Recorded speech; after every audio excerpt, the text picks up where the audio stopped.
Сәлем достар, менің каналыма қош келдіңіздер. Сіздермен бірге мен Әсия. Бүгін өте дәмді, өте жұмсақ және де бір жасағаннан керемет болып шығатын медовик жасайтын боламын. Міндетті түрде видеоны соңына дейін қарап, менің каналыма тіркеліп, лайк басып, комментарий жазып, қолдап отырыңыз. Толық жасалу жолын және де рецептіні видеода көрсететін боламын. Видеоны соңына дейін қарап, менімен бірге болыңыз.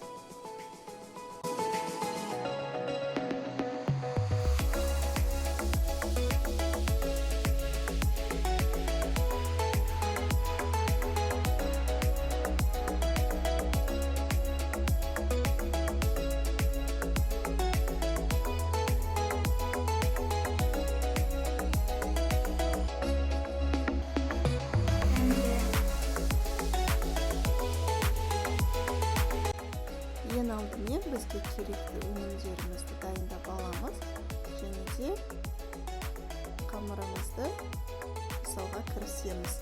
Баяу отта майымызды салып ерітіп аламыз.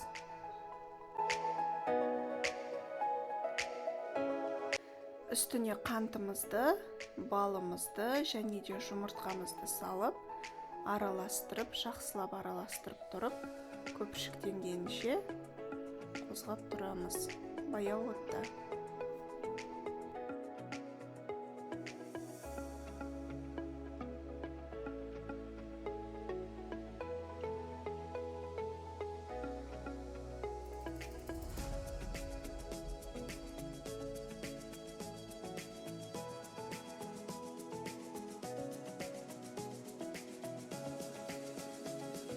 Мінекей бізде осындай масса дайын болды. Енді осыны үлкен ыдысымызға құямыз. Үстіне ас содамызды салып, көпіршіктенгенше жақсылап араластырамыз.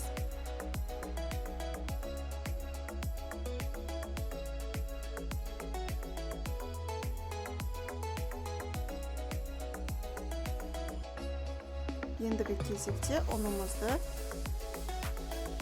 3 бөлікке бөліп салып, жұмсақ етіп қамырымызды илейміз.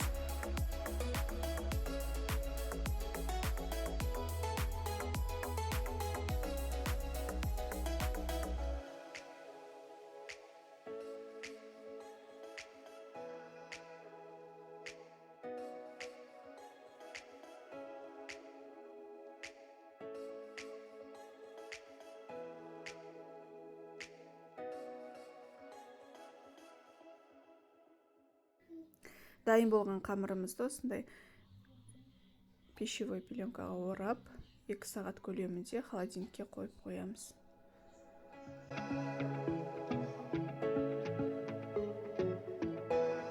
Міне біздің қамырымыз дайын болды. Енді қамырымызды бірнеше бөлікке бөліп, жұқа етіп жайып, пісіріп бастаймыз. Менде 13 кусок шықты.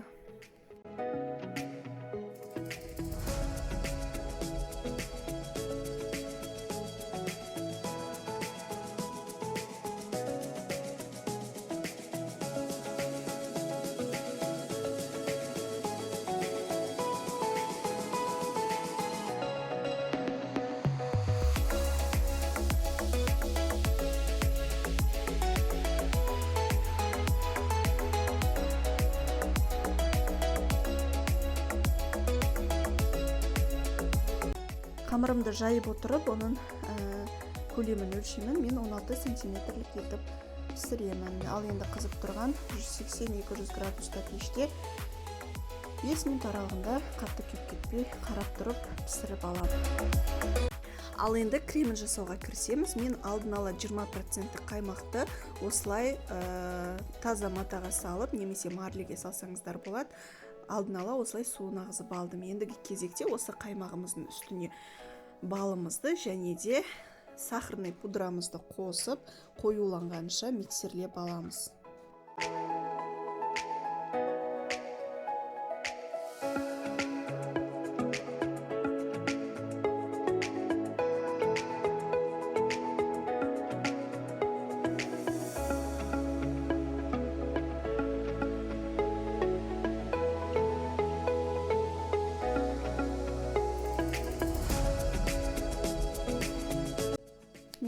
массам дайын болды. Ендігі кезекте тортымызды жинауға кірісеміз. Ең алдымен қорждарымызды өлшеп кесіп аламыз.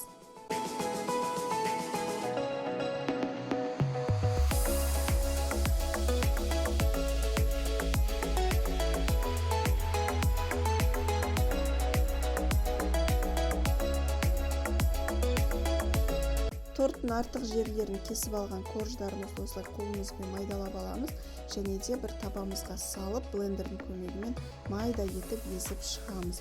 Бұл біздің тортымыздың бетіне сепкенге керек болады.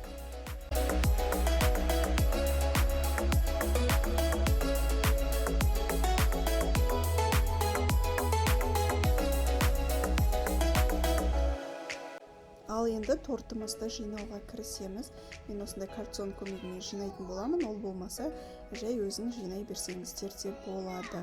2-3 қасық кремімізді салып, жағып, және де үй жағдайында жасалған шиенің вареньясын бетіне ортасына кішкенеден құятын боламын.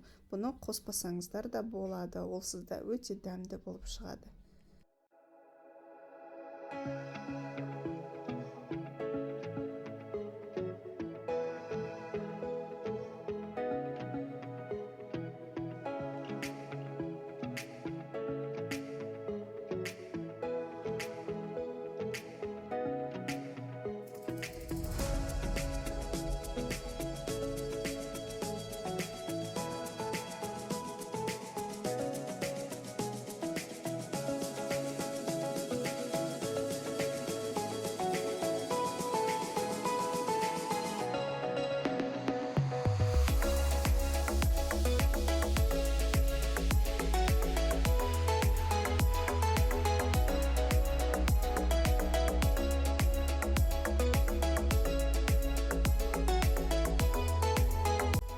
Соңғы қоржымды қойдым, енді бетіне бар кремімізді жағып, холодильникке 1-2 сағатқа кішкене кремін қатқанша қойып қоямыз.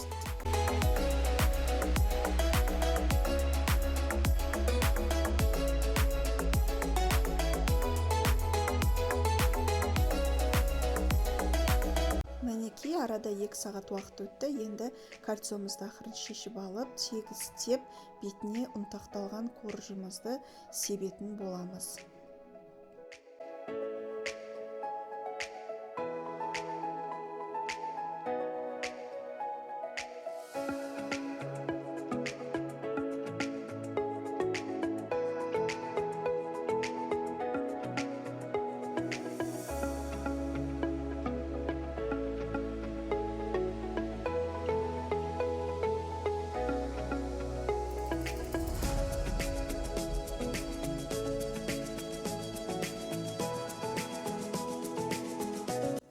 Мінекей осымен менің медовигім дайын болды. Өте тез дайындалады және өте оңай рецепт. Бір жасағаннан өте керемет, өте дәмді, жұмсақ болып шығады. Осы рецепті мен сіздерге міндетті түрде жасап көруге кеңес беремін.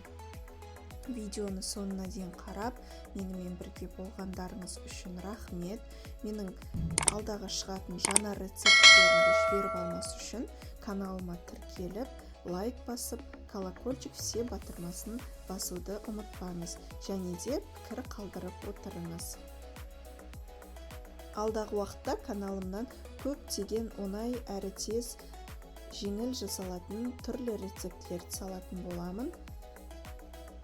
Астарыңыз дәмді болсын.